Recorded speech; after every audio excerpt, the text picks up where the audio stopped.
camera, ready, action. Yeah, I do it like lights, camera, ready, action. Do you know what I mean? Assalamualaikum warahmatullahi wabarakatuh.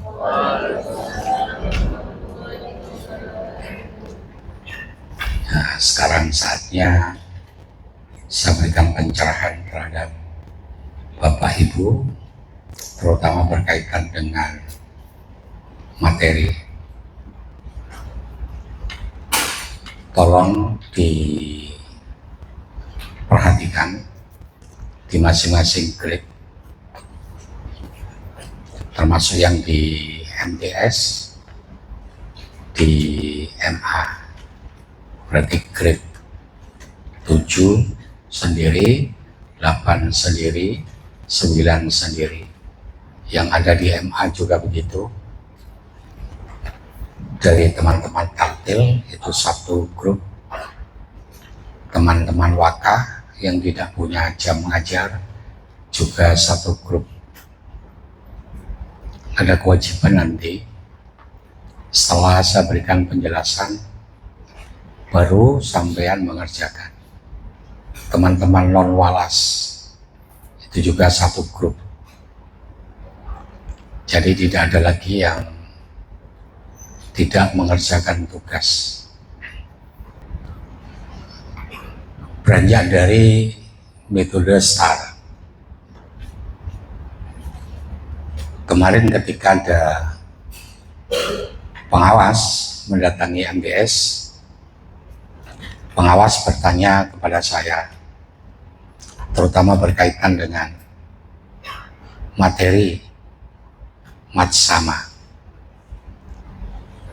Pada dasarnya mau tanya secara langsung, mengapa materi matsama kok tidak sama dengan juknis yang diberikan oleh Kemenak.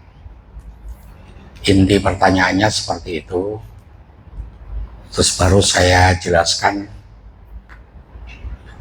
kalau kita berbicara tentang moderasi beragama, mulai zaman jenengan kecil, saya kecil, moderasi beragama itu kan tidak ada. Dan moderasi beragama itu muncul baru-barusan. Di Jalan Jenggolo 53, moderasi beragama itu sudah kami berikan di masing-masing kelas. Dan saya sendiri yang memberikan materi itu.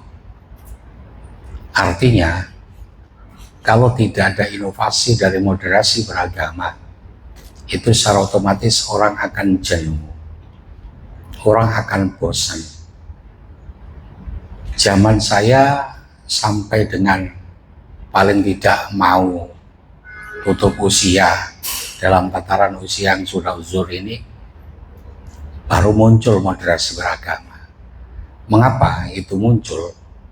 Yang perlu diberikan catatan, bahwa orang-orang dulu, sekali lagi, orang-orang dulu itu hatinya jernih, mudah menerima kekurangan dan kesalahan orang lain. Pola pikir jernih, berbeda dengan orang sekarang. Ketika saya melihat dan mendengarkan langsung hall yang ada di pelosok beberapa hari yang lalu, sekali bergus kausar saja yang sudah berupaya untuk membesarkan pesantren itu dikritik habis-habisan oleh santrinya, dan kritiknya dilakukan melalui media sosial, dibuat status, dan itu bukan hanya 1-2 santri. Ada beberapa santri yang mengkritik kiainya karena sementara ini yang memegang tampuk pemimpinan yang ada di pelosok itu Gus Kausar. Mengapa itu bisa terjadi? Ya, kembali lagi, orang sekarang itu karena didesak oleh dorongan ekonomi, didesak oleh persaingan hidup, yang pengen dia lebih menonjol dibandingkan makhluk yang lain, yang tidak mengedepankan kepentingan bersama. Dan dia tidak memiliki harmonisasi diri.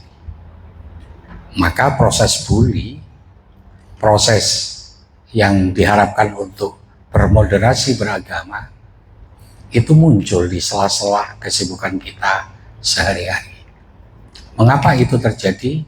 Kembali lagi yang tadi saya katakan, keinginan seseorang untuk ingin menonjol, keinginan seseorang untuk viral, keinginan seseorang untuk terkenal, itu dilakukan dengan berbagai macam cara. Ya, keinginan-keinginan yang negatif itu yang ada di dalam diri manusia itu agar bisa seimbang dan terkalahkan ego dan emosinya itu dengan mental, dengan akhlak, dengan perilaku yang runtut ada di dalam koridor syar'i. Ketika orang runtut di dalam koridor syar'i itu yang akan bisa mengalahkan segala macam penyakit hati. Ketika itu terjadi, balancing yang ada di dalam diri, itulah pada hakikatnya harmoni diriku. Yang perlu saya ingatkan kemarin kepada pengawas, ingatlah di kurikulum Merdeka itu proses penekanan adalah bagaimana caranya agar kita bisa menemukan jati diri. Karena pada dasarnya kalau orang itu bisa menemukan jati dirinya, apapun yang terjadi di alam dunia ini, maka dia tidak akan terpengaruh oleh kelompok kanan. Dia tidak terpengaruh oleh kelompok kiri. Dia akan tetap on the track di jalur koridor yang lebih saya tekankan kepada syar'i Islam yang sesungguhnya. Itulah inti dari moderasi beragama. Kalau kita bilang di situ ada materi bully, maka secara otomatis bila di dalam diri seseorang itu ada harmoni, maka secara otomatis orang itu tidak bakalan akan membuli orang lain. Munculnya bullying, ya yainya saja, Gus Kausar saja, sekali Gus Kausar itu dikritik oleh para santri, dan santri yang kritik itu secara otomatis kepingin viral, apalagi kritiknya ada di status di media sosial itu memakai bahasa Arab. Ya, kondisi-kondisi seperti itu seharusnya tidak muncul di zaman kita waktu kecil dulu, Pak. Di zaman kita masih remaja, di zaman kita sudah dewasa, di mana media sosial belum begitu marah. Dengan maraknya media sosial, maka salah satu benteng yang harus kita tekankan kepada peserta pendidik itu harus menguatkan. Apa yang perlu dikuatkan itu, yaitu di dalam kolbu kita. Balik lagi, yang perlu dikuatkan itu adalah bagaimana mengkonstruk sholat kita. Karena pada dasarnya, inna sholata li dzikri ala bidzikrillahi tatma'innul qulub. Makanya pada Matsama tahun ini kita di Jalan Jenggolo 53 mengedepankan dan melatih peserta didik untuk sholat dengan fokus, untuk sholat secara sungguh-sungguh. Kalau peserta didik sudah kita ajarkan sholat yang sungguh-sungguh, saya berharap teman-teman pendidik juga ketika sholatlah yang sungguh-sungguh.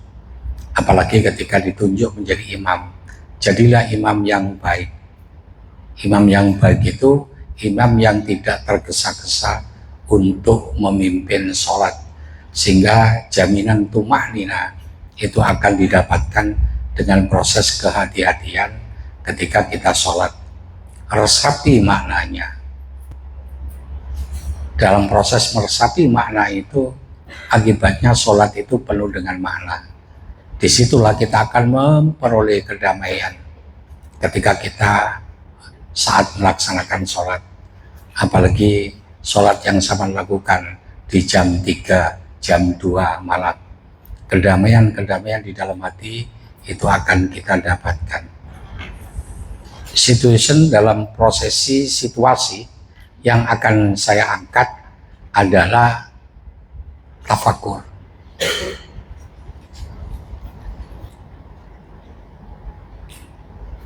Doa 13 itu menurut saya doa yang paling top markotop. Saya jelaskan ketika sama kepada anak-anak. Mengapa saya katakan top markotop? Kurang top apa? Pesan Rasulullah kepada Sayyidah Fatimah Az-Zahra. Anakku, sebelum kamu tidur, khatamkan Al-Quran.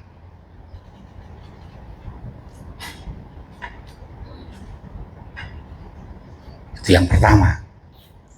Dan pesan Rasulullah kepada Fatimah Az-Zahra itu yang akan sangkat hari ini. Tafakur kita. Khatamkan Al-Quran. Kata Fatimah Az-Zahra, ya Rasulullah, ya Abi, mana mungkin saya bisa tidur kalau saat tidur harus menghatamkan Al-Quran. Jawab Rasulullah, hatamkan Al-Quran itu bisa direpresentasikan, bisa diwakili, baca Al-Ikhlas selama 3 kali. Jadi ketika doa-doa kita bermohon kepada Allah itu, kita surung dengan representasi dari kita khatamkan Al-Quran. Itulah doa yang saya katakan top markotop itu. Jadi pada dasarnya, mengapa ini saya angkat? Surat Al-Ikhlas. Coba nanti ketika kita coba bertafakur, kita akan terbuka pikiran kita betapa hebatnya Allah, betapa dahsyatnya kalam ilahi itu.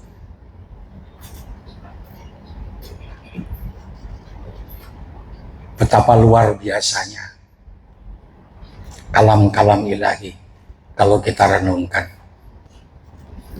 Kata-kata luar biasa itu tidak pernah saya sematkan kepada manusia.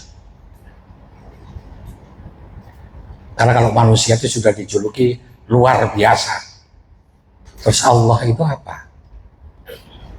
Kita ini tidak ada apa-apanya, ilmu kita ini secuil.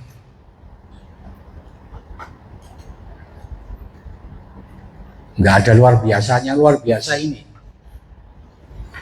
A'udzubillahi minasyaitonirrajim. Bismillahirrahmanirrahim. Qul huwallahu ahad. Qul, katakan.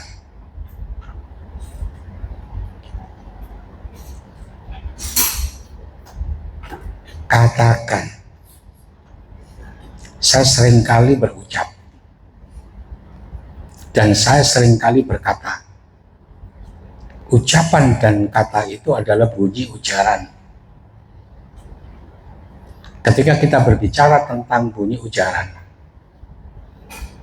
itu akan menghasilkan beberapa pengetahuan dan ilmu. Seawali dari bahasa Indonesia, English, Arabic. Kul, katakan. Setiap seseorang yang mau dan bisa mengatakan, pasti orang itu mampu merangkai sebuah kata-kata. Rangkaian kata-kata berarti persis seperti ketika kita diajarkan oleh guru bahasa Indonesia, di mana dalam guru bahasa Indonesia itu menjelaskan dan memberikan ilmu kepada kita bagaimana ketika kita menulis teks deskripsi. Bagaimana guru kita itu mengajarkan kita tentang teks narasi. Bagaimana guru kita mengajarkan tentang teks eksposisi. Itu bagi kelas-kelas besar. Bagi kelas-kelas kecil, ketika kita berbicara tentang katakan, bunyi ujaran. Setiap kata yang dirangkai menjadi sebuah kalimat yang memerintahkan kepada peserta didik, terutama di anak-anak kecil, maka di situ secara otomatis kita akan memberikan tugas kepada anak-anak atau memerintahkan anak-anak untuk menyusun kalimat. Ada anak-anak diperintahkan untuk membuat kalimat perintah, membuat kalimat ajakan, membuat kalimat penolakan. Itu semua berkaitan dengan bunyi ujaran.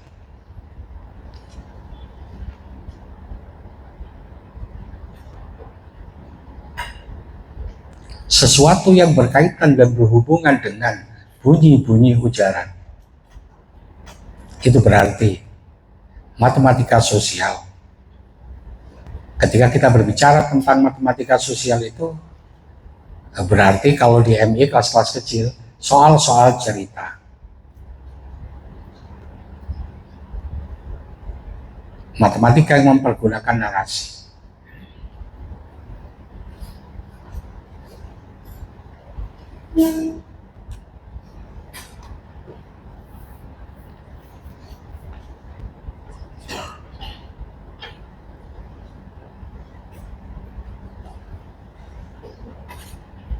Allah memerintahkan kita untuk mengatakan, katakan. Orang bisa mengatakan, berarti diawali dari proses dia melihat, diawali dari proses dia mendengarkan, diawali dari proses dia melafalkan sebuah huruf. Kalau dalam bahasa Arab qalqalah,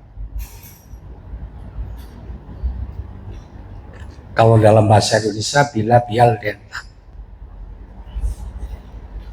muncul bunyi-bunyi ujaran yang melibatkan panca indera. Jadi di situ kita mengajarkan sainsnya tentang panca indera. Indera penglihatan, indera pengecap lidah, indera pendengaran telinga. Dari situ komposisi kelasnya diikuti sesuai dengan bobot dan kelasnya masing-masing. Berbeda ketika kita mempelajari tentang indera, alat-alat indera itu ketika di SMA atau di MA. Kalau kita sudah mempelajari tentang kulit, kalau kulit itu termasuk dalam kategori alat peraba, maka materinya begitu dalam. Tapi kalau kita mempelajari ada di kelas rendah, paling-paling hanya berkisar pada fungsi dari masing-masing indera dan bagaimana cara memeliharanya.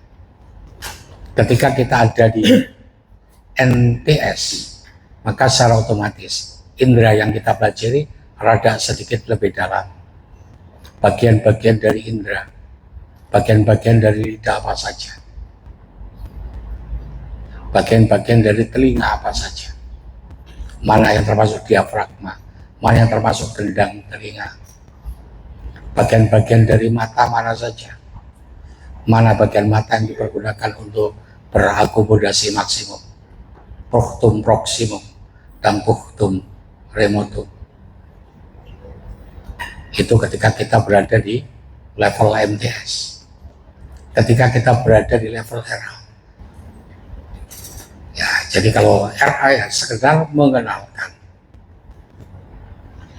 Materi ini fleksibel, semakin tinggi level kelasnya, maka cakupan uraian materinya semakin besar.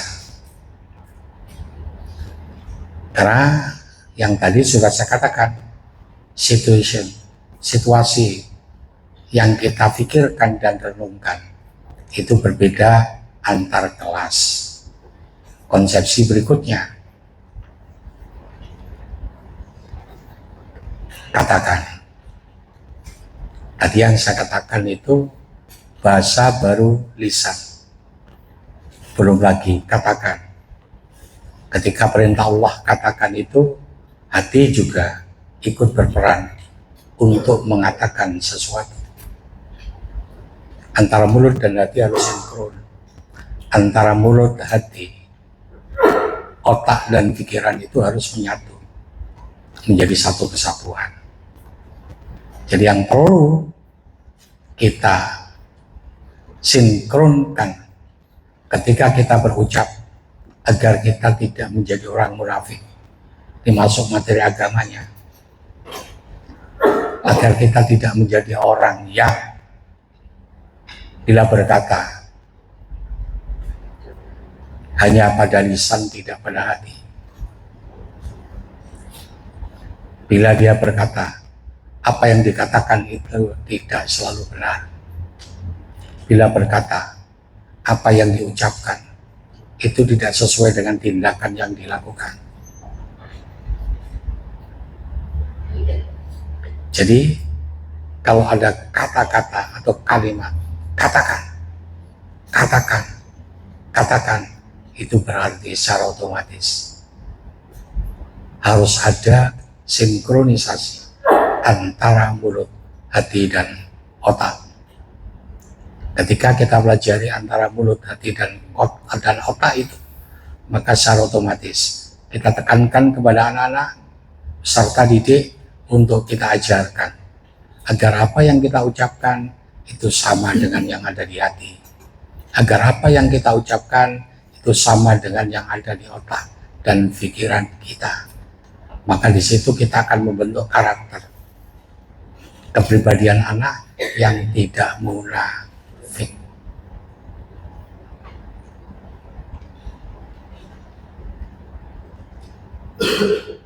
Ajarkan tentang munafik, karena itu salah satu sumber penyakit hati.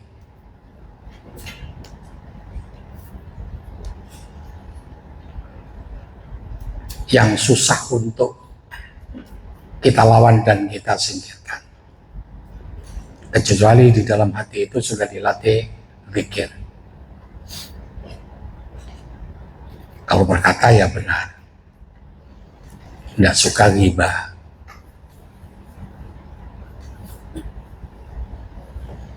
itu materi agamanya, silakan dieksplor. Katakan tiada Tuhan, atau katakan Tuhan itu satu. Katakan Tuhan Allah satu. Ketika berbicara tentang Tuhan, siapa Tuhan itu kausa prima. Siapa Tuhan itu yang menciptakan alam semesta. Siapa Tuhan itu yang telah membolak-balikkan hati. Dan Tuhan juga akan memberikan stabilisir hati supaya hati itu menjadi tenang. Mengapa hati itu bisa terbolak-balik? Yang perlu saya ketahui, konstruksi hati itu kecil, lincip, ada di bagian bawah. Sesuatu benda yang bagian bawahnya kecil, di tengah-tengahnya besar. Itu kalau kita letakkan di bidang datar mana saja, tidak akan mungkin dia itu akan bisa stabil. Tidak akan mungkin dia itu bisa seimbang. Karena sifat hati dan konstruk hati seperti itu.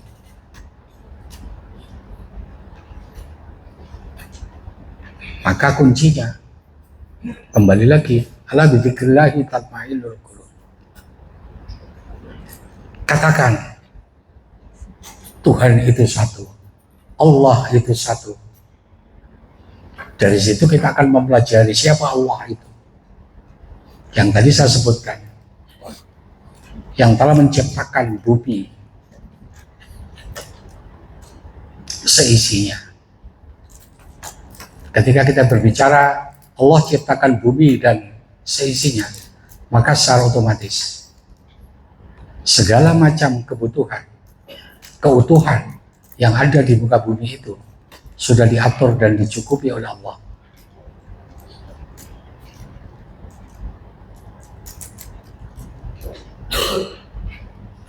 Katakan, Tuhan itu satu. Siapa Allah itu? Allah adalah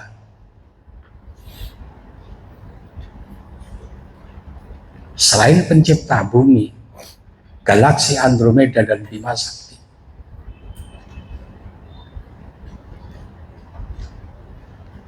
Maka Allah punya 99 nama.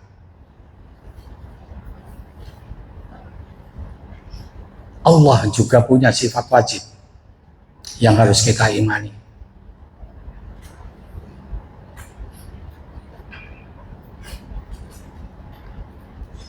Siapa Allah itu? Kalau kita berbicara tentang siapa Allah itu, tekankan kepada peserta didik.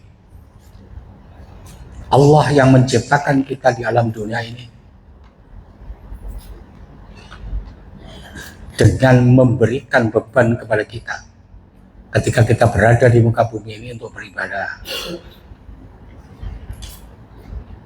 Dan Allah juga yang akan meminta pertanggungjawaban kita ketika kita nanti di mahsyar. Saya telah jelaskan, ada dua yang akan bisa menerangi, ada 4 sebetulnya. 2 ini yang paling mudah,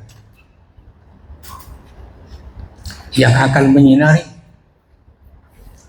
kuburan kita nanti, menerangi kuburan kita nanti ketika kita di alam barzakh. Apa itu? Bacaan zikir la ilaha illallah dan bacaan sholawat. Saya berulang kali tekankan, ayo kita latih anak-anak, termasuk kita latih diri. Ketika sholat selesai, duduk dengan jenak untuk sebut-sebut asma Allah, untuk sebut-sebut asma Rasulullah. Karena 2 indikator itu yang akan menjadikan kita bisa selamat dari pertanyaan mungkar dan nakir. Siapa Allah itu? Jelaskan juga kepada peserta didik. Bahwa Allah itu yang memberikan kunci surga yang punya banyak pintu itu. Kuncinya sudah diberikan kepada kita semua. Miftahul jannah, la ilaha illallah. Kuncinya surga sudah diberikan dan sudah sampai pegang, terus tidak sampai asal dan tidak sampai pergunakan.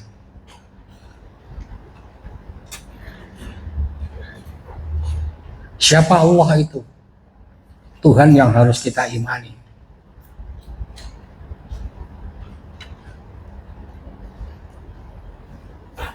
Dari situ di kelas-kelas kecil muncul rukun iman. Siapa Allah itu yang memberikan kita contoh keselamatan hidup dunia akhirat? Karena pesan setiap khotib di setiap hari Jumat, jangan sampai kita mati sebelum kita memeluk agama Islam. Allah telah memberikan arahan sekaligus pedoman hidup kepada kita. Bekal kita menghadap kepadanya itu adalah agama Islam. Bagaimana Islam itu kita peluk, disitulah kita jabarkan. Siapa Allah itu?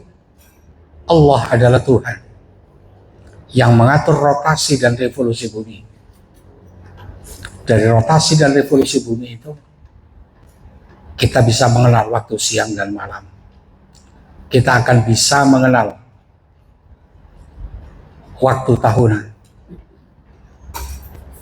Makanya ketika ada pertanyaan besar di kelas yang posisinya ada di sisi sebelah timur, itu mengeluh siswanya nggak bisa melihat apa-apa karena sinar matahari amat sangat terang. Nah, pertanyaan dari beberapa teman, kok bisa dulu ketika kelas itu ditempati oleh walas yang lain nggak pernah protes? Saya cuma ketawa saja. Ketawa repotnya apa? Yaitu tadi, orang yang kurang bertafakur. Matahari terbit itu, suatu ketika terbitnya matahari itu ada di sebelah utara. Dan ketika saat ini matahari terbit di sebelah utara, maka kelas yang ada di sebelah utara itu kena langsung pantulan sinar matahari atau langsung kena sinar matahari. Suatu ketika matahari itu terbit, betul-betul dari sama-sama dari sebelah timur, tapi dari arah selatan. Ketika di arah selatan, utara ini safety, aman. Begitu ibu-ibu, nggak perlu lagi tanya-tanya. Oh, panjangnya wali kelas saya cemes. So sih yang protes-protes. Iya dia belum kawan loh. Nah, itu ilmunya. Yang bisa mengatur matahari terbit sama-sama dari timur. Suatu ketika bulan berapa ada di sebelah utara, bulan berapa ada di sebelah selatan, itu siapa? Yang bisa mengatur evolusi dan rotasi, itu siapa? Itulah Allah yang luar biasa itu.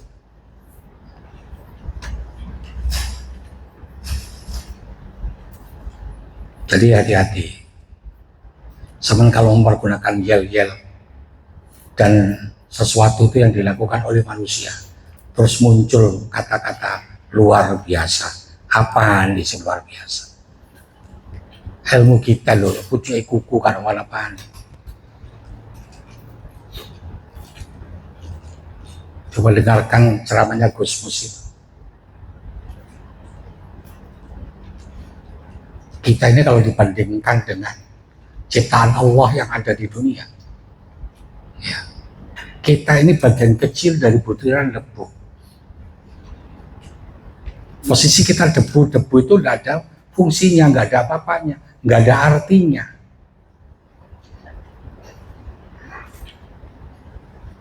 Jangan sok-sokan luar biasa. Luar biasa itu slogan-slogan dari orang Islam. Nggak terasa kita ini dididik sombong. Ketika dididik sombong jumawa, ya artinya kita tidak selalu menghargai sesama manusia. Ini penting saya sampaikan. Karena apa? Konsepsi MTSB choice. Choice itu salah satunya. C yang ada sebelum kata-kata terakhir itu konstruk amalia ahlus sunnah. Jadi sesuatu yang tidak bagus kita coba konstruk. Namanya mengkonstruk itu meletakkan sesuatu pada tempatnya, meletakkan sesuatu pada porsinya.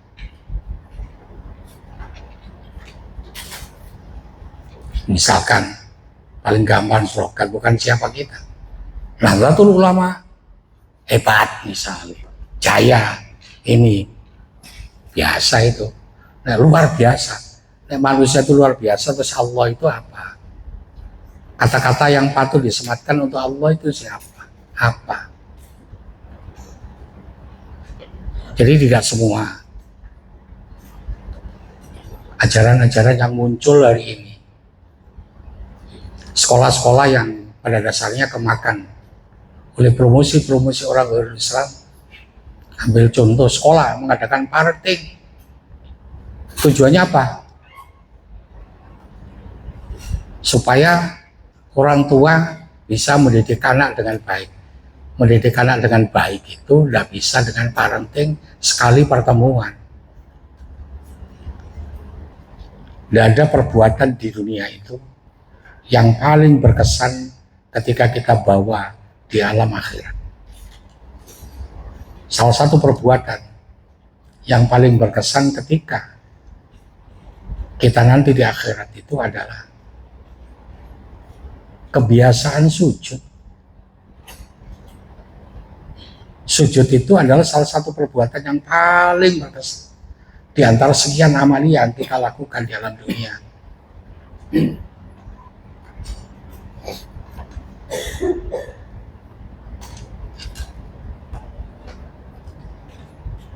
Katakan Tuhan, berkaitan dengan Tuhan. Tuhan itu Allah. Tuhan kita Allah. Dan Tuhan kita Allah itu paling tidak harus kita dekati. Karena Allah sendiri lebih dekat dari urat leher kita. Tapi kita tidak bisa merasa kehadiran Allah di dalam diri kita ini. Coba kalau sampai latih itu.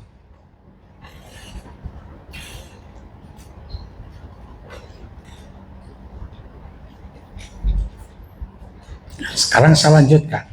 Katakan, Tuhan Allah itu satu. Tuhan Allah itu satu. Allah sudah mengajarkan kepada kita tentang numbering.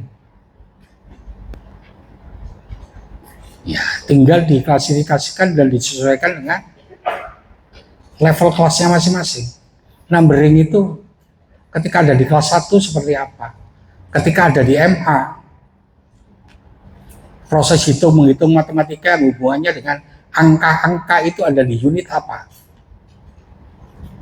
Masya Allah. Tuhan Allah itu satu. Ketika Allah sendiri sudah mengajarkan kita tentang bilangan satu, berarti setelah satu ada bilangan lain. Ini ilmu yang seharusnya kita kulik, dan ini ilmu yang seharusnya kita pelajari, dan itu juga ilmu yang seharusnya kita eksplor. Subhanallah, seminggu yang lalu, astagfirullah, tes di FKUI itu gempar dan menjadi viral di Indonesia. Karena orang sekarang lagi imajinasinya kepingin kuliah yang top markotop, dengan harapan ketika dia lulus akan memperoleh pekerjaan yang top markotop juga. Ketika pekerjaannya top markotop akan mendapatkan gaji upah yang top markotop, sehingga orang banyak melakukan upaya-upaya yang jauh dari koridor syar'i Islam.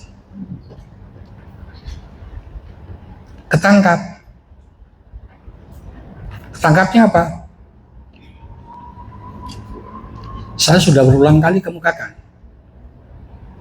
salah satu profesi yang akan hilang dan gulung tikar itu nanti adalah profesi kedokteran.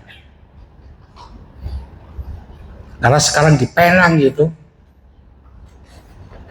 orang sakit tidak butuh waktu yang lama. Karena apa? Di rumah sakit itu sudah dibantu dengan AI. Yang memeriksa itu robot AI. Berdampak dan berakibat solusi diagnosa penyakit itu pasti benar. Ketika solusi diagnosa penyakit itu benar, maka secara otomatis dia akan memberikan resep atau obat yang benar juga. Dan obat resep itu langsung dari AI, bukan dokter. Maka sekarang di Penang itu, ketika orang berobat yang ada di sana, biayanya jauh lebih mudah, jauh lebih ringan dibandingkan dengan Indonesia. Materi sama yang setelah saya berikan kepada teman-teman, dan ketika saya berikan sendiri ada di kelas, itu sengaja tidak sama. Karena saya tidak terbiasa satu materi di satu tempat, itu akan saya berikan di tempat lain dengan materi yang sama. Dan salah satu tipikal orang seperti itu, yang semua serba ingin cepat, semua serba ingin dilayani, itu adalah tipikal tukang batu. Nah, yang tadi saya kemukakan, Qul huwallahu ahad, katakan Tuhan itu satu. Numbering yang pertama. Yang kedua, ketika kita berkaitan dan bertautan dengan angka-angka, maka di prosesi berikutnya adalah tentang handling data. Dalam membaca angka-angka juga.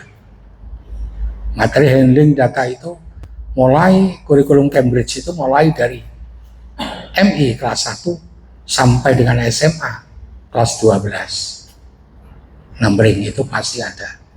Di masing-masing jenjang kelas pasti muncul. Munculkan itu. Katakan Tuhan itu satu. Ketika kita percaya, meyakini, dan beriman bahwa Tuhan itu satu, maka kalau pada peserta didik, jangan jadikan diri kita punya tipikal pembantu. Mau sholat, tunggu diperintah. Kalau sampean mau mengumpulkan perangkat mengajar, tunggu diperintah. Mau mengawasi peserta didik di lokal area, tunggu diperintah. Orang yang punya mental suka disuruh-suruh, tidak mengerjakan kalau tidak diperintah, tidak mengerjakan kalau tidak dimarahi. Mental itulah yang melekat pada diri seorang sebagai seorang mental pembantu. Orang yang mengenal Allah, Allah itu tidak ada yang memerintah. Semua kebutuhan makhluk hidup yang ada di jagat raya, seisinya ini disediakan oleh Allah tanpa ada yang memerintah. Kalau dalam perusahaan CEO, mental CEO itu adalah mental pemikir, penyedia proses layanan. Sehingga organisasi dalam perusahaan itu akan terjaga dan terjamin kelangsungannya. Itu yang perlu kita coba otak-atik, kita coba pikirkan, dan kita coba renungkan. Qul huwallahu ahad. Katakan bahwa Tuhan itu satu. Masya Allah, Bapak Ibu. Kalau kita berbicara bahwa Tuhan itu satu, Allah itu satu, maka segala macam tindak tanduk kita, segala macam perilaku kita, segala macam kebijakan yang kita keluarkan, itu seharusnya mencerminkan seperti halnya Allah sebagai seorang kita penganut muslim yang sejati. Jadilah diri kita sebagai seorang yang pelayan. Jangan diambil kata-kata itu oleh orang luar Islam, memberikan layanan. Seharusnya kita memberikan layanan. Berikan layanan dengan baik. Saya sudah tekankan kepada para staf yang bertanggung jawab ada di masjid. Coba kalau Polsis yang ada di MI, OSIS yang ada di MTS, itu ketika harus terjadi proses pergantian, proses pemilihan, di mana di situ akan ada persaingan untuk menjadi pimpinan organisasi intra sekolah. Coba masjid itu dibuat ada remaja masjid, anak-anak MTS, anak-anak MI yang mulai kelas 4 yang sudah tumbuh menjadi remaja.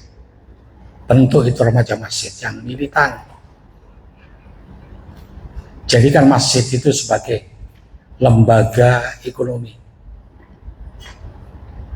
sebagai sarana belajar, sebagai sarana untuk beribadah.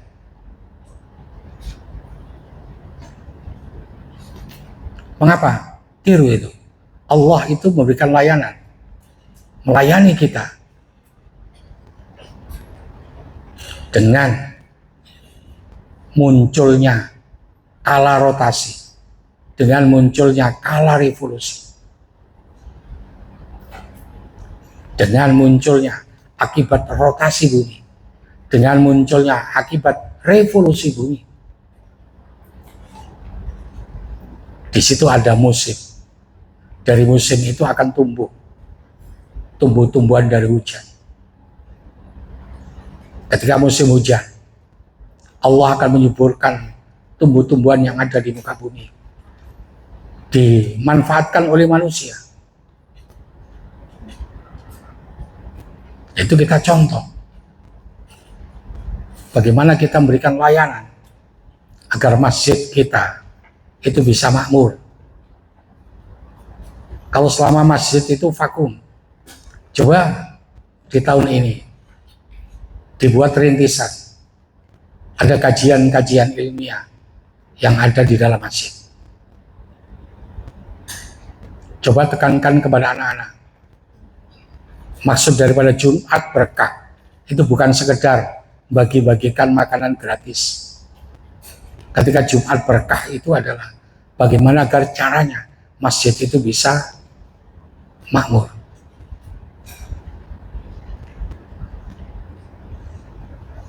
Siapa yang kita contoh? Allah. Contoh Allah itu apa? Contoh Allah yang nyata kita ini bisa hidup tanpa bayar. Saman sakit aja masuk BPJS, sebulan bisa bayar iuran. Coba ketika kita sehat, berapa uang yang seharusnya kita bayarkan ketika kita bisa menghirup oksigen dengan gratis? Coba ketika Bu Sandra sakit itu, cari tabung ini, cari tabung itu, cari ini, cari itu. Berapa uang yang sudah dikeluarkan? Hanya bagaimana caranya kita mampu menghirup oksigen. Bagaimana kita mampu memanfaatkan oksigen.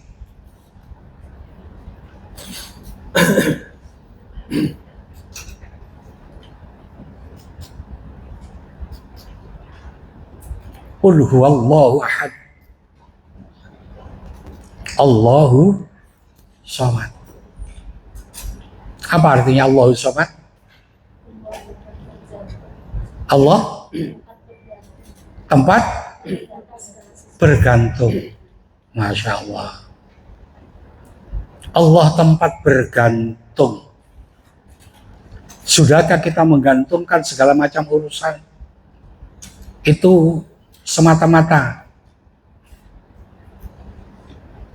kepada Allah? Banyak orang yang tidak percaya tentang kebesaran Allah dengan berbagai macam cara. Ketika sedikit menemui kesulitan, datang kepada kiai untuk minta doa.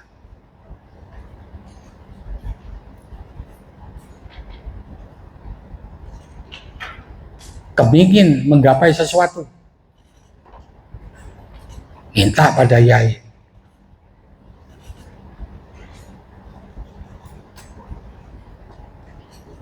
Lupa wa Allahu somad, Allah itu tempat bergantung. Ketika Allah itu tempat bergantung, terutama materi-materi yang ada di MA itu, keseimbangan benda tegar, materi keseimbangan benda tegar. Ketika kita menggantungkan segala sesuatunya kepada Allah, maka keseimbangan dalam diri manusia itu akan muncul. Manusia tidak ragu-ragu lagi. Maka di situ akan ada kita pelajari titik berat.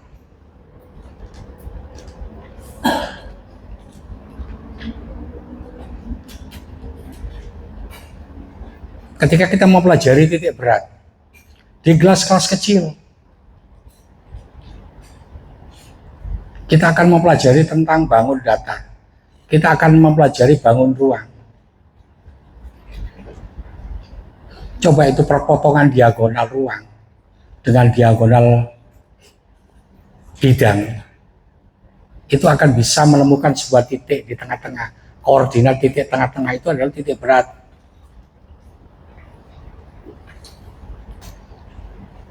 Kalau kita mempelajari tentang rotasi, circle, lingkaran, pusat lingkaran itu adalah titik berat.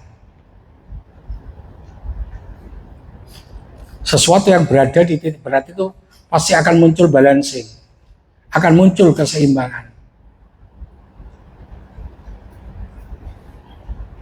Setiap benda, apapun itu, ketika bergantung kepada Allah, Allah sebagai tempat gantungan itu, maka Allah akan memberikan keseimbangan.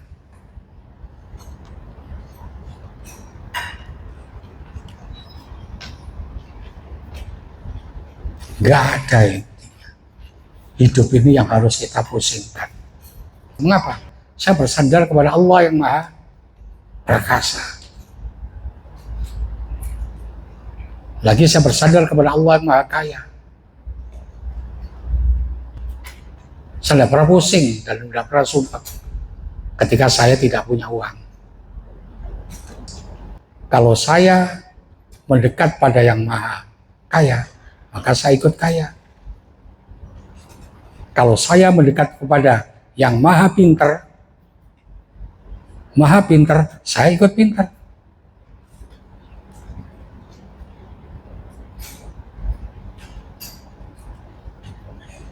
Allah tempat bergantung. Ketika saya tadi sebut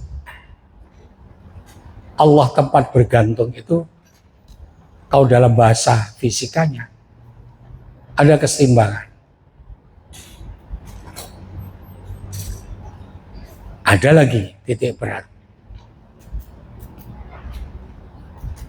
Kalau kita bergantung lagi,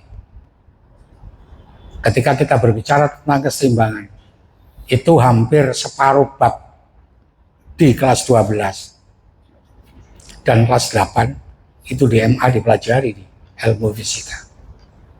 Kalau dalam bahasa kimianya keseimbangan, ada keseimbangan reaksi.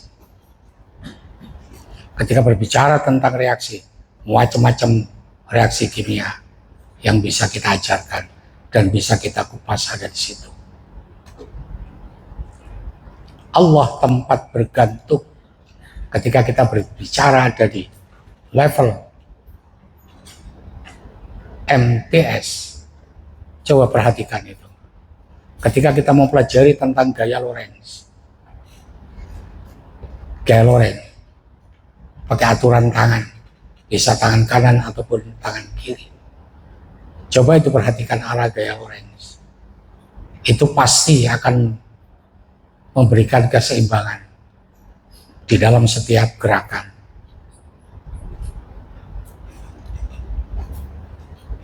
Kalau kita pelajari lagi di MTS, ketika kita belajar tentang keseimbangan,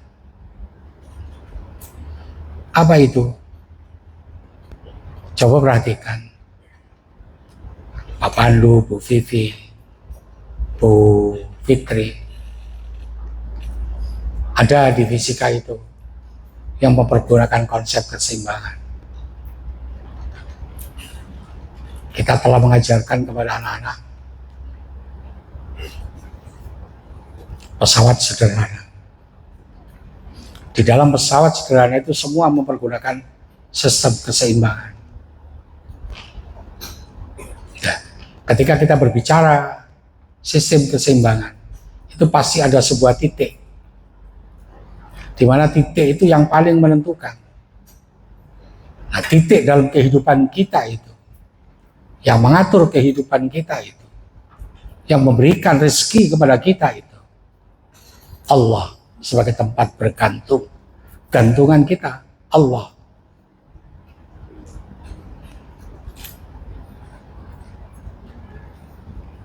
MI juga ada sistem keseimbangan dengan pesawat sederhananya itu.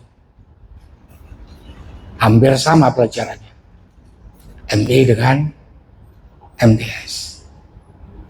Ketika berbicara tentang sistem keseimbangan yang ada di kelas-kelas kecil, itu mengingatkan saya ketika berkunjung di Al-Jabar International School. Anak-anak kelas 1 sudah diajarkan tentang balancing dengan sebuah timbangan, di mana di situ ada timbangan 1 kilo. di sebelahnya ada beban yang harus ditimbang. Bila terjadi proses keseimbangan, maka disitulah timbul beban 1 kilo ini sama dengan paling tidak alat ukur yang kita pergunakan, konversi yang kita pergunakan. Itu yang ada di kelas-kelas kecil. Nanti di kelas kecil itu bisa dimodif, diatur sendiri bagaimana mengukur keseimbangan. Allah tempat bergantung. Qul huwallahu ahad, Allahus samad. Apa artinya dari Allahus samad? Allahus samad apa artinya? Saya itu tanya semua. Allahus samad apa artinya? Allah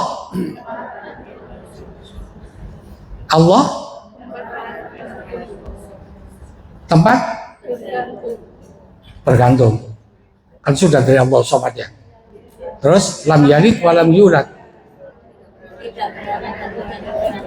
Ya. Allah itu tidak beranak dan tidak diperanakan. Ketika Allah tidak beranak dan tidak diperanakan, maka secara otomatis yang kita pelajari adalah klasifikasi atau ciri-ciri makhluk hidup. Ciri-ciri makhluk hidup. Di kelas-kelas besar, di level MTS SMA, maka di situ ada proses pembuahan. Allah tidak beranak dan tidak diperanakkan. Dari situ, ilmu yang mempelajari tentang proses pertumbuhan dan perkembangan itu sudah diajarkan oleh Allah.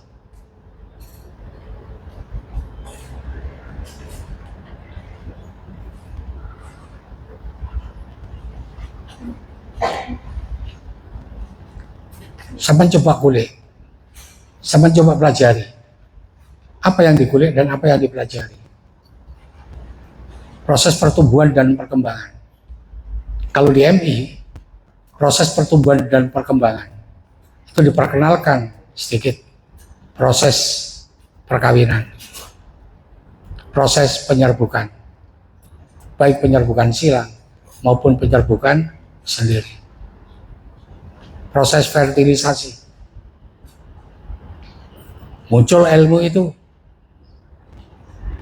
muncul ilmu genetika. Halailah heterosikut, halailah homosikut. Bagaimana ketika orang punya kromosom X, Y. Ketika menikah dengan seseorang yang punya kromosom, itu akhirnya muncul F1. Hasil keturunannya seperti ini. Kalau dikawin silangkan, nanti keturunannya jadi apa? Mana yang paling dominan? Mana yang resesif? Itu dipelajari semua di MTS dan di MA.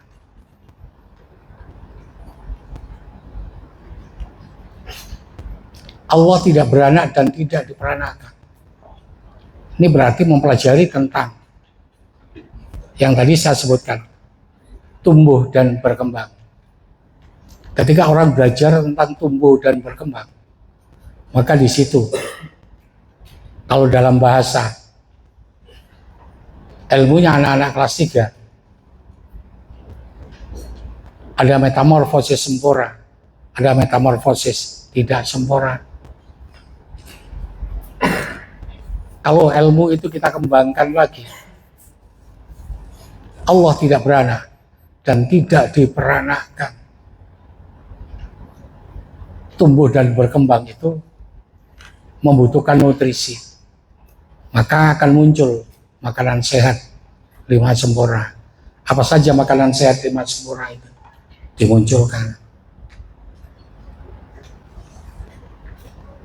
Terus berikutnya, Allah tidak beranak dan tidak diperanakkan.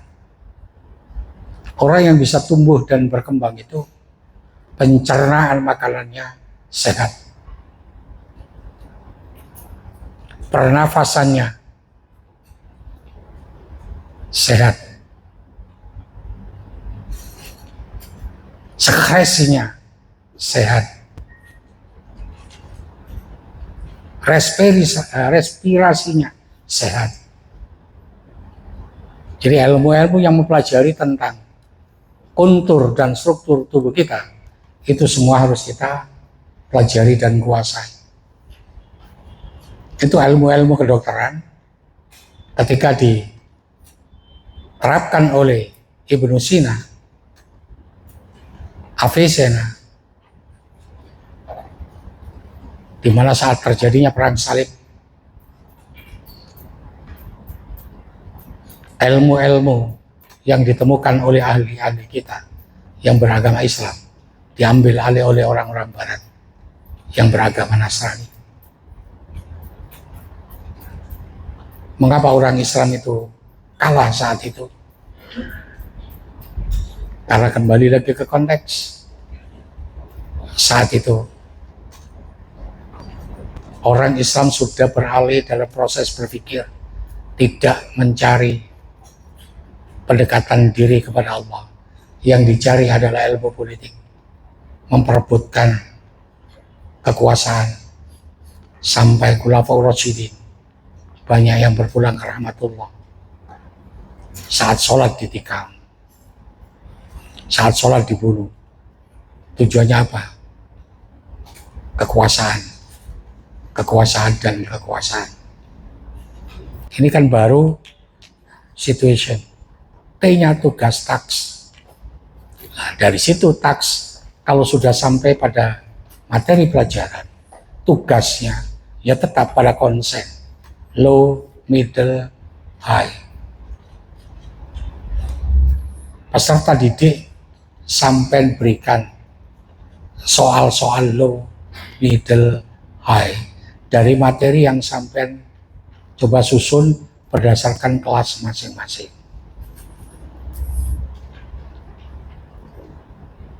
Terus taks tugasnya, soal tugas kan action. Nah, action itu bisa sama dibagi menjadi dua kelompok. Apa itu? Ketika peserta didik kita berikan tugas, ada soal low, middle, high, itu sama munculkan presentasi. Bagian yang pertama. Yang kedua, sampai munculkan asesmennya. Jadi bagian low, middle, high itu mana yang kita pergunakan untuk presentasi, yang dijawab anak-anak sebagai tugas untuk dipresentasikan. Mana bagian yang harusnya dikerjakan oleh anak sebagai salah satu bentuk assessment.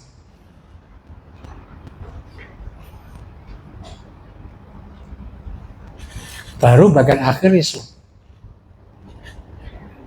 jumlah dari proses presentasi, berapa persen anak yang menguasai materi yang dalam bentuk situation tadi yang betul-betul dikuasai oleh anak.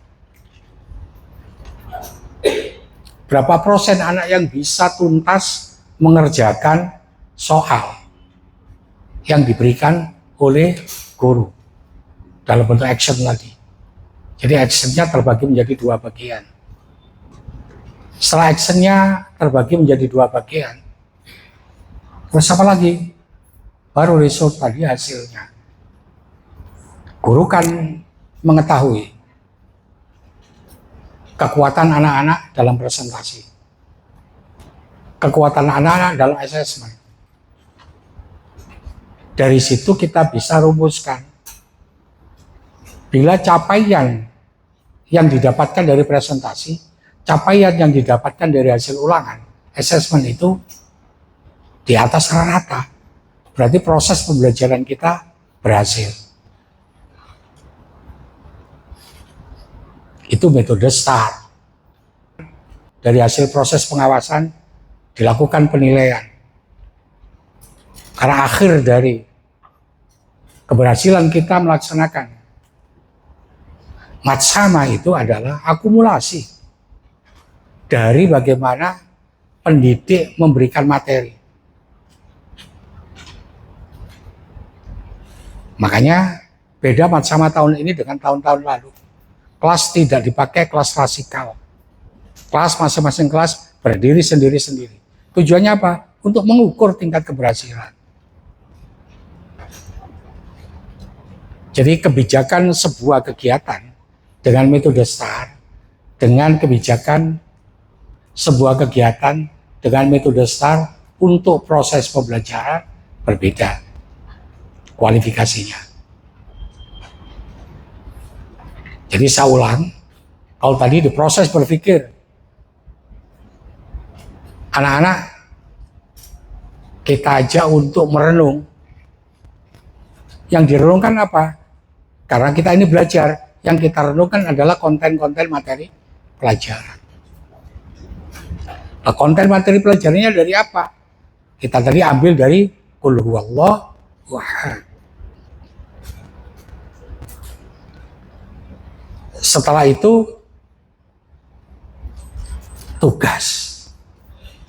Materi-materi yang kita berikan kepada anak-anak tadi, anak-anak kita berikan tugas. Nah, ketika kita memberikan tugas, ada low, ada middle, ada high. Kalau di SKS ada tambahan lagi UKBM. Jadi bisa dimasukkan UKBM-nya. Taks tugas itu di UKBM itu kalau tidak dikerjakan di sekolah tidak mungkin, bisa dikerjakan di rumah. Ketika tugas itu selesai dikerjakan oleh anak-anak, maka di situ akan ada action. Hasil dari tugas itu nanti dipilah menjadi dua bagian. Bagian yang pertama apa tadi? Presentasi. Bagian yang kedua assessment. Setelah presentasi dan assessment itu akan kita peroleh hasil capaian. Nah, capaian itulah yang dipergunakan kita sebagai bentuk cerminan selama kita melaksanakan proses pembelajaran.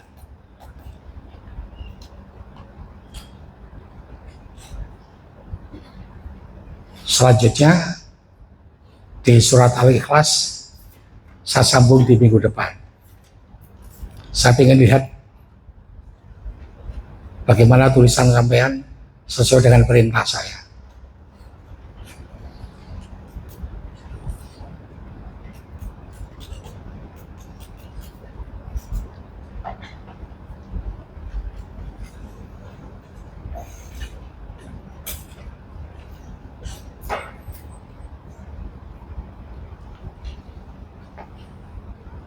Oke, Bu Leli ke sini.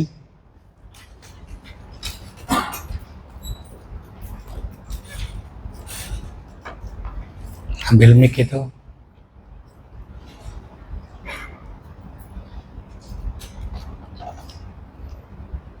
P52R, Bu Leli.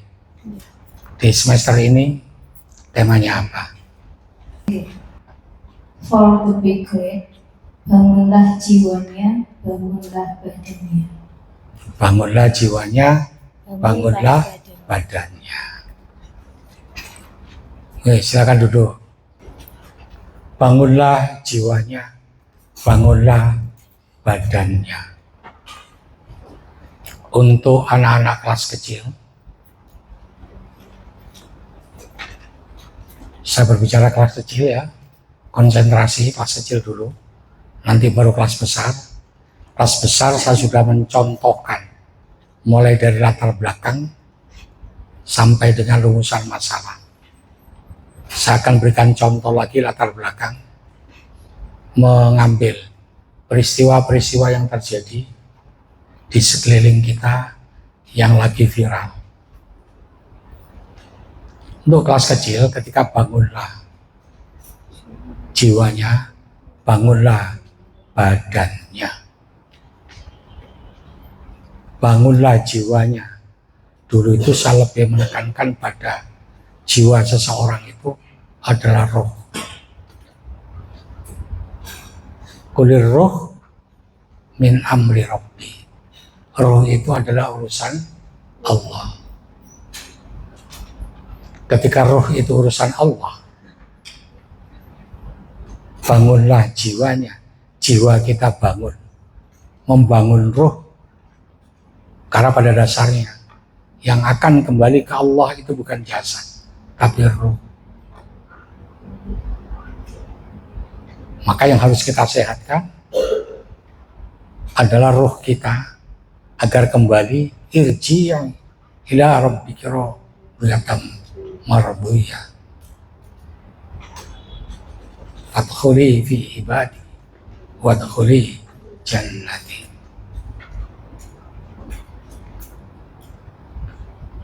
Roh yang bisa kembali ke Allah adalah roh yang tenang. Wahai jiwa yang tenang. Kembali ke konteks, kalau harmoni, diriku adalah orang yang bisa membangun jiwanya sehingga menjadi tenang. Orang yang bisa membangun jiwanya menjadi tenang itu konsepsi dasarnya ala bidzikrillahi tatmainnul qulub. Jadi anak-anak kecil, kelas kecil itu disuruh menggambar kontur orang, bentuk orang, lengkap. Tidak persis orang, tidak ada masalah. Yang penting di situ ada tubuh, ada alat gerak, lengkap dengan kepalanya. Nah, berarti yang harus kita isi pertama kali roh, membangun jiwa yang tadi saya katakan roh. Ya, ketika jiwa roh itu pusatnya adalah di kolbu, bisa ditarik di kolbu itu, dibuat sebuah diagram yang tugas pokoknya diisi dengan zikrullah, diisi dengan sholat. Karena kunci agar kita bisa selamat dunia akhirat itu adalah representasi dari sholat kita. Orang yang sholatnya bagus gampang dinasihati. Orang yang sholatnya bagus akan mudah ditata, akan mudah mengikuti aturan, akan gampang menjalankan regulasi bila sholatnya bagus. Orang yang kelakuannya tidak bagus itu berarti secara otomatis sholatnya tidak bagus. Itu berikan pemahaman ketika kita membahas tentang roh. Senternya ada di dalam kolbu. Nah, ketika senter ada di dalam kolbu, impact berikutnya, hubungan berikutnya di otak dan di lisan kita. Karena yang tadi itu roh, maka jasmani kita harus juga kita biasakan. Mulut dilatih untuk, kalau dalam bahasa yang paling sederhana, kapan hari ada pengajian dari UAS itu, ketika jasad kita ada di keranda dan digotong oleh saudara-saudara kita untuk menuju makam. Di situ dijelaskan bahwa hanya tubuh, hanya lidah yang selalu basah, sebut-sebut asma Allah, yang akan bisa selamat dari berbagai macam pertanyaan mungkar dan nakir. Artinya, ketika kita bisa memberikan tugas kepada anak-anak, setelah hati itu dicoba untuk ditenangkan, maka impact dampaknya kita harus bisa menenangkan otak kita. Kita harus bisa menenangkan lisan kita. Bagaimana antara lisan kita dan otak kita dan hati kita itu bisa sinkron, ikut berpikir. bangunlah jiwanya, bangun kolbunya, bangun lisannya, bangun otaknya dengan zikrullah.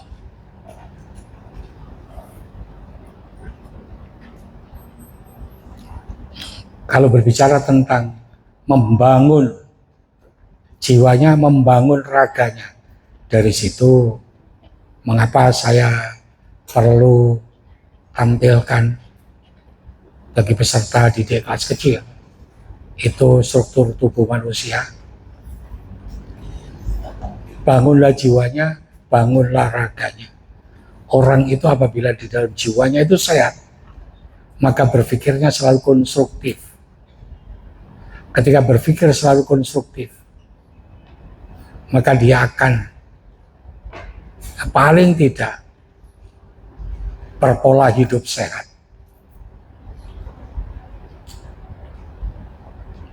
Berpola hidup sehat itu apa? Istirahat yang cukup, makan makanan bergizi, seimbangkan otak untuk bekerja, giatkan otak kita untuk terus berpikir, untuk terus merenung. Katanya orang itu kalau sudah tua malas mikir. Kalau saya tidak berlaku. Saya tidak pernah malas berpikir.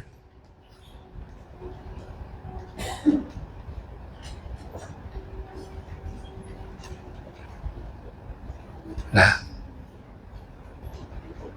olahraga itu salah satu bentuk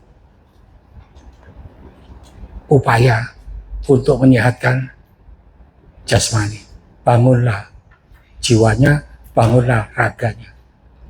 Olahraga itu salah satu membentuk atau membangun jasmani. Selain olahraga, olah rasa. Yang susah ini olah rasa. Orang yang tadi saya katakan olahraga, olah rasa, nggak bisa mengolah rasa. Yang ada di dalam dirinya kok rasanya mangkel toh. Aku nyambut gawe berupaya ngene bener-bener karo Bu iki salah tok ae. Menurut Pak Hari salah tok ae. Kapan benerku? Wong bener parameternya awake dhewe. Parameter itu orang lain yang menilai. Jangan diri kita sendiri menilai. Awakku wis bener. Gak tahu salah.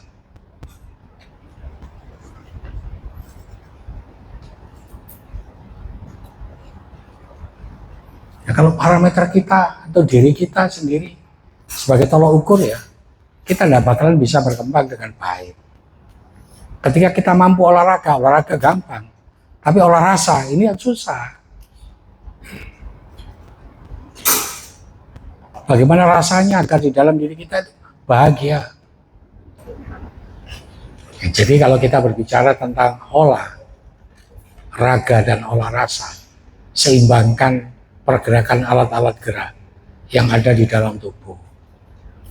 Bagian tubuh yang merupakan anggota alat gerak apa saja. Manfaatkan alat gerak itu untuk berolahraga. Manfaatkan perasaan kita untuk mengolah segala bentuk rangsangan yang muncul dari otak kita.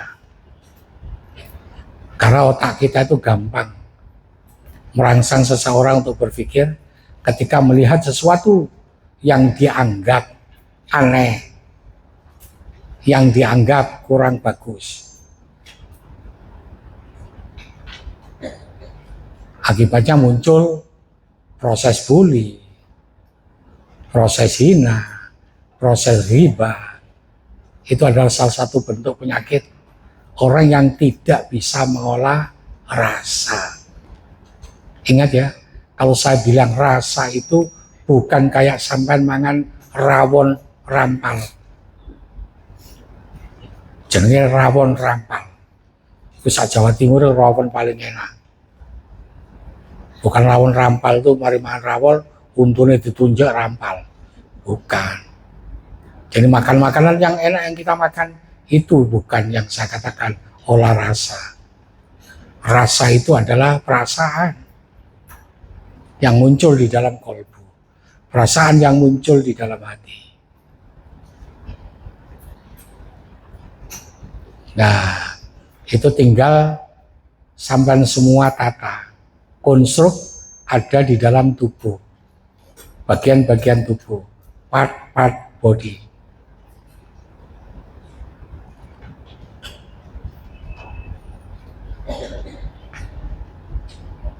Untuk kelas besar, ketika saya berbicara kelas besar ya mulai kelas 4 ke atas sampai di level MA.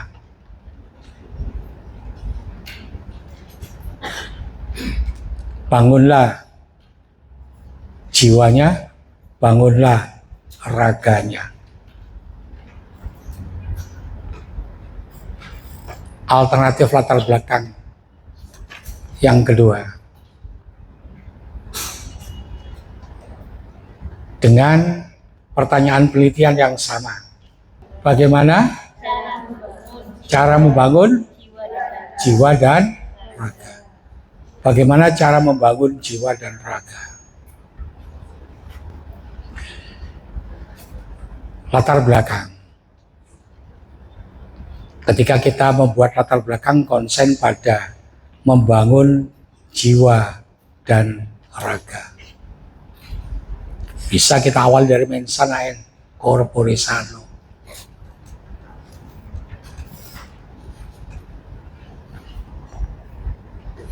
Banyak orang berusaha dan berupaya untuk menjadikan badannya itu bugar, untuk menjadikan badannya segar, untuk menjadikan badannya berotot dan kelihatan penuh gizi. Semua daya dan upaya dilakukan, apalagi kalau kita melihat orang-orang yang suka melakukan gym dengan perlu tambahan nutrisi yang banyak dan melakukan aktivitas olahraga, terutama angkat berat. Tujuannya adalah untuk membentuk otot. Dan rata-rata orang yang berusaha untuk membangun fisiknya, itu tingkat keberhasilannya tinggi. Dengan catatan, orang yang berusaha untuk membentuk ototnya itu dibarengi dengan kecukupan finansial untuk mendukung kegiatan yang ia lakukan. Dan punya kesempatan dan waktu ketika harus dipergunakan di dalam setiap hari untuk berlatih. Keberhasilan seseorang membentuk tubuh, termasuk teman-teman putri, rata-rata komunitas wanita itu sekarang tidak bisa hidupnya lepas dari skincare. Bagaimana agar tubuhnya itu kelihatan sintal dan ramping.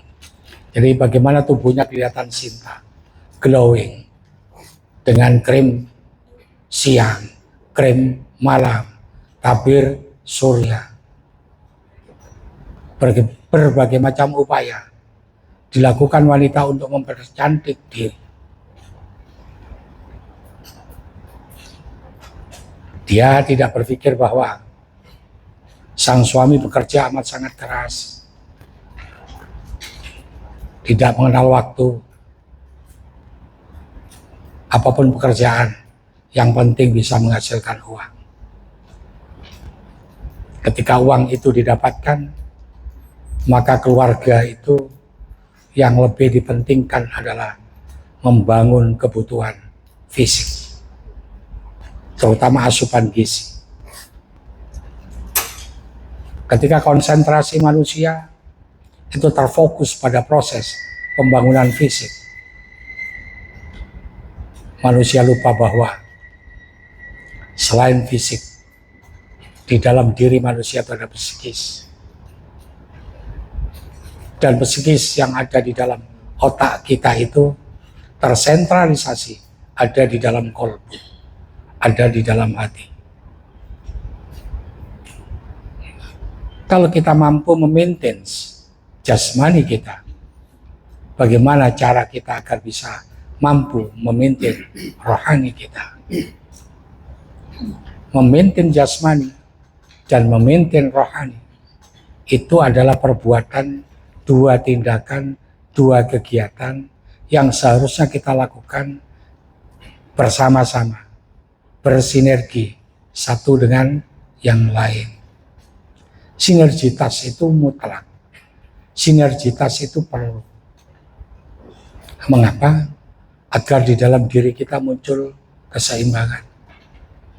Kalau tubuh kita ini butuh nutrisi, maka rohani kita, jiwa kita juga butuh nutrisi.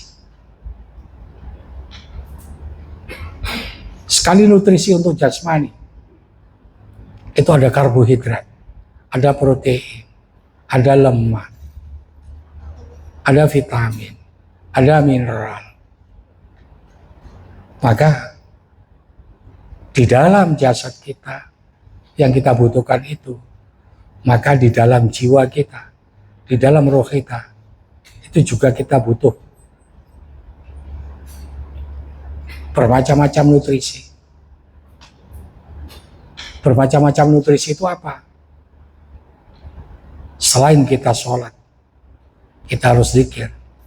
Selain zikir, kita harus baca sholawat.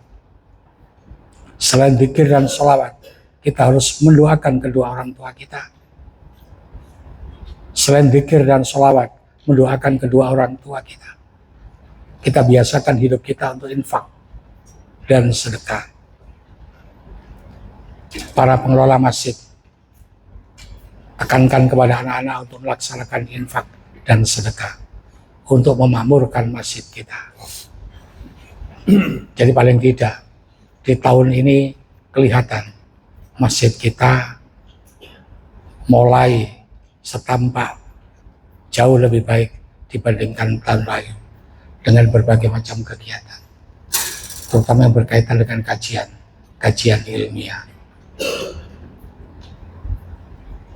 Kalau kemarin oleh pengawas saya ditanya, ngundang siapa Pak Ari memberikan materi matsama?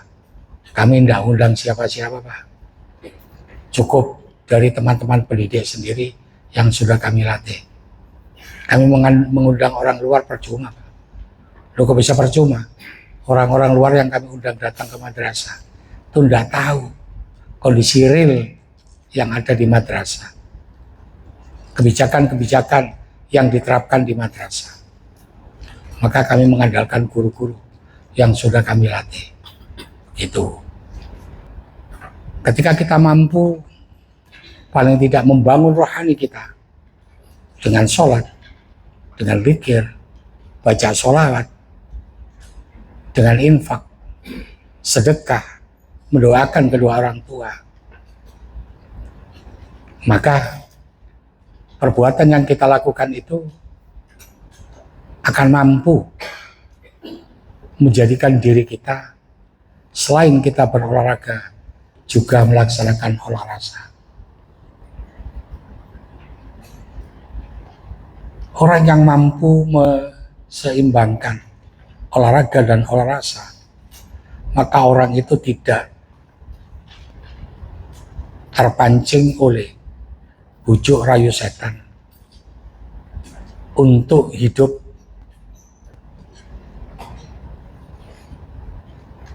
sekali lagi untuk hidup yang lebih mengandalkan urusan dunia, lupa tentang akhirat. Orang yang berpikir kehidupan akhirat, orang yang berpikir membangun kehidupan rohaninya, maka secara otomatis kehidupan jasmaninya akan tertolong dan tertopang untuk selaras lebih baik.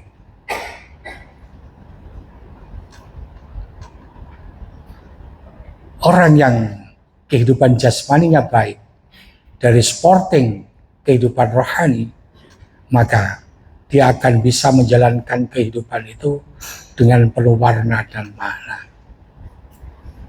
Kehidupan dengan penuh warna dan makna itu sesungguhnya akan memberikan kontribusi terbaik dari perkembangan bangsa dan negara ini.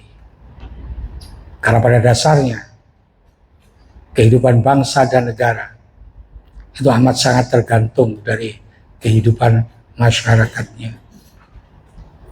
Kehidupan masyarakat akan kelihatan bagus apabila kehidupan individu yang menyokong dan menopang kehidupan masyarakat itu bisa menjadi baik.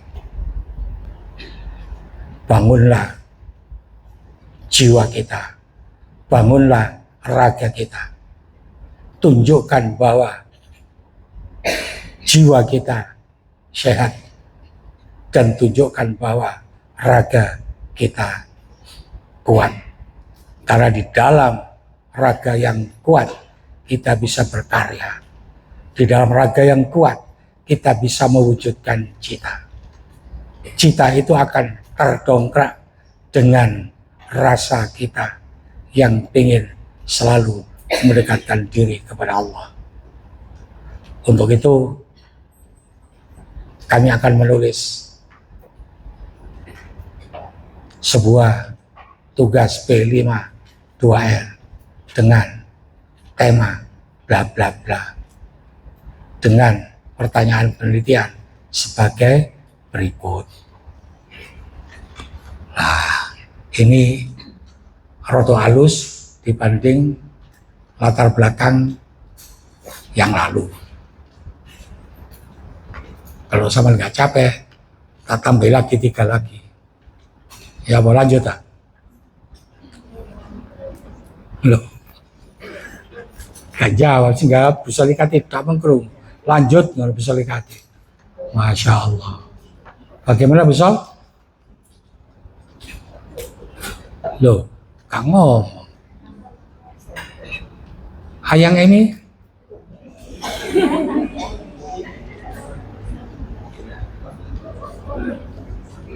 lanjut, Bu Emi.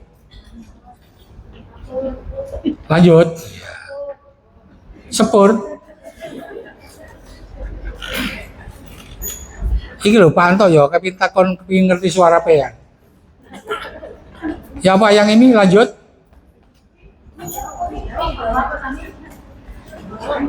Nih. Oh sampun. Ya sudah, nanti saya coba cicil lagi minggu depan. Sehingga konsepsi yang muncul di pikiran sampean itu betul-betul sudah lengkap.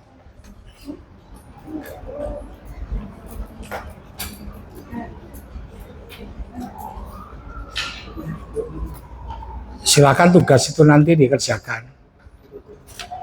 Dikumpulkan per grade. Saya tunggu sampai jam 3. Dari saya akhiri. Assalamualaikum warahmatullahi wabarakatuh.